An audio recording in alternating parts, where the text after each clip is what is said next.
Thank you, Chairman. Between 1969 and 1999, roughly 3,500 people died as a result of political violence in Northern Ireland.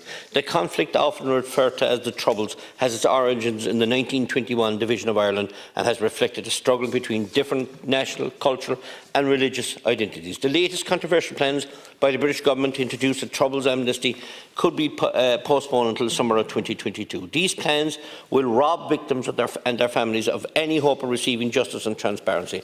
Under the proposals revealed by Secretary of State Brendan Lewis last summer, Westminster officials intend to introduce a statute of limitations to de facto amnesty for Troubles-related incidents. It also plans to end the conflict-related civil proceedings and inquests.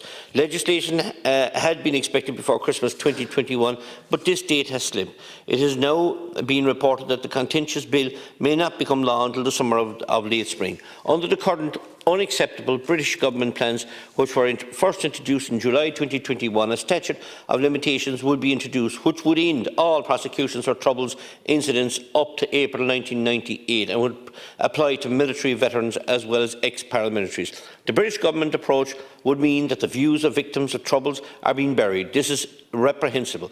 Instead of truly victim-focused process, taking all the views of those victims must be put up at front and on the centre stage, as set out in the Stormont House Agreement. The British Government have no support for their position in the North or here in the Republic. Therefore, the Irish Government must step up here and more strongly advocate for the victims' position. Issuing press statements and soundbites here is one thing, but what is really needed is a forthright and robust dialogue with the British Government. The Irish Government must take a defined position on this matter and insist on the setting up of a legacy institutions set out under the Stormont House Agreement. After all, their establishment was agreed over 7 years ago.